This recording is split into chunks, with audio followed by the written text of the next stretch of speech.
আসসালামু আলাইকুম। আজকে আমরা আলোচনা করব চুল পড়া নিয়ে। চুল কেন পড়ে ও চুল পড়া রোধে আমাদের কি করা উচিত এই বিষয় নিয়ে।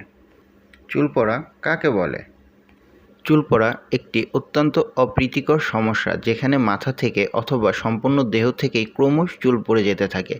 দৈনিক ১০০টি পর্যন্ত চুল পড়া খুবই স্বাভাবিক ঘটনা।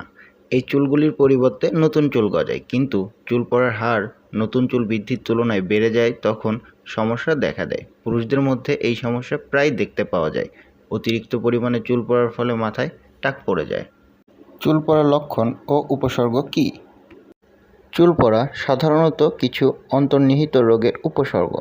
অন্যান্য যে উপসর্গ চুল পড়ার সাথে সম্পৃক্ত সেগুলো হলো পুরুষ অথবা মহিলা প্যাটার্ন টাক পড়া, মাথার কিছু অঞ্চল থেকে সম্পূর্ণ চুল উঠে যাওয়া, বিভিন্ন জায়গা থেকে কিছু কিছু চুল অসমানভাবে উঠে যাওয়া, সমগ্র দেহ থেকে চুল পড়ে যাওয়া, মাথার ত্বক শুকনো এবং আঁশের মতো হয়ে যাওয়া, মাথা চুলকানো, চুল শুকিয়ে যাওয়া এবং আগা ফেটে যাওয়া।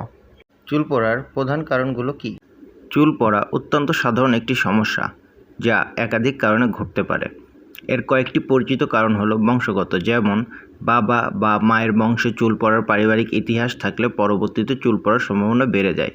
হরমোনের পরিবর্তনের ফলে রগ ও তালুর চুল পড়ে গিয়ে টাক দেখা দিতে পারে, একে বলে মেল প্যাটার্ন বেল্ডিং। মাথার ত্বকে ছত্রাকের সংক্রমণ। ইয়াট্রোজেনিক সাধারণ কেমোথেরাপি এজেন্ট, অ্যান্টি ডিপ্রেসিভ ওষুধের প্রভৃতির ক্ষেত্রে দেখতে পাওয়া যায়। রেডিয়েশন থেরাপি, স্ট্রেস বা মানসিক চাপ চুল পড়ার একটি প্রধান কারণ। পুষ্টির অভাব, ভিটামিন ই, জিঙ্ক, সেলেনিয়াম প্রভৃতির অভাবে চুল পড়তে পারে। চুলের ট্রিটমেন্ট, ঘন ঘন রং করা, চুলে স্ট্রেটেনিং এজেন্ট বা অন্যান্য রাসায়নিক ব্যবহার চুল পড়ার সম্ভাবনা বাড়িয়ে দেয়। কিভাবে চুল পড়া নির্ণয় করা যায় এবং চিকিৎসা কী? সাধারণত চিকিৎসার ইতিহাস সংগ্রহ ও পরীক্ষার মাধ্যমে চুল পড়ার সমস্যা নির্ণয় করা হয়। তবে কিছু পদ্ধতির সাহায্যে চুল পড়ার কারণ ও সমস্যাটির নিরাময় বা নিয়ন্ত্রণের সবথেকে উপযুক্ত চিকিৎসা জানা যেতে পারে। যেমন রক্তে ভিটামিন ও খনিজের অভাব আছে কিনা জানার জন্য রক্ত পরীক্ষা করে, পুল টেস্ট এবং লাইট মাইক্রোস্কোপি মৃদু টানের মাধ্যমে চুলের স্থিতিস্থাপকতা ও গোড়ার জোর বুঝতে পারা যায়। লাইট মাইক্রোস্কোপের সাহায্যে চুলের ঘনত্ব এবং লোমকূপের গঠন পরীক্ষা করা হয়।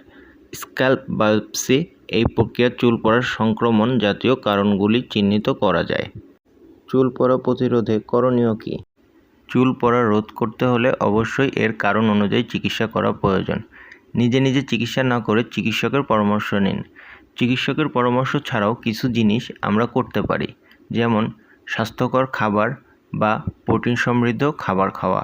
প্রোটিন সমৃদ্ধ খাবার শুধু যে চুল শক্ত করে তা নয়, চুল গজাতেও সাহায্য করে।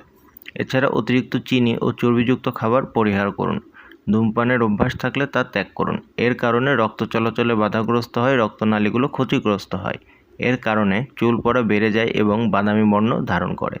অতিরিক্ত চা বা কফি পান করবেন না। চা বা কফিতে ক্যাফেইন থাকে, যা সকল প্রকার চুল ও স্কিনের সমস্যার জন্য দায়ী। তাই অতিরিক্ত চা কফি পান করবেন না।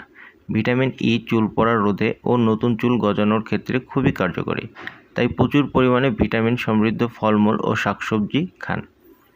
অনেক ক্ষেত্রেই দেখা যায় শরীরে আয়রনের অভাবে চুল পড়ে। আয়রনের অভাবে আমাদের দেহের লোহিত রক্তকণিকার সংখ্যা কমে যায়, যা আমাদের চুলের গোড়ার জন্য খুবই গুরুত্বপূর্ণ। যদি তাই হয় তাহলে প্রচুর পরিমাণে লাল শাক, কচুর শাক খেতে হবে। চুলকে পরিষ্কার পরিচ্ছন্ন রাখতে হবে। নতুন চুল গজাতে উদ্দীপনা দেওয়ার জন্য প্রতি সপ্তাহে চুলের ত্বক ম্যাসাজ করুন। চুলে অপ্রয়োজনীয় ঘষা মাজা, অতিরিক্ত চুল আঁচড়ানো পরিহার করুন। গরম পানি, হেয়ার ড্রায়ার বা এমন কিছু ব্যবহার করবেন না যা চুলে অতিরিক্ত চাপ তৈরি করে। মাসে অন্ততপক্ষে 1 থেকে 2 বার অ্যালোভেরা ও মেহেদি ইউজ করেন। পর্যাপ্ত ঘুমান এবং বিশ্রাম নিন, কেননা ঘুম ও বিশ্রাম নতুন চুল গজানো ও বৃদ্ধির ক্ষেত্রে সহায়তা করে। ভিডিওটি আপনাদের ভালো লাগলে সাবস্ক্রাইব করে আমাদের সাথেই থাকবেন। আপনাদের এই ভালোবাসা আমাদেরকে নতুন ভিডিও বানাতে অনুপ্রাণিত করে।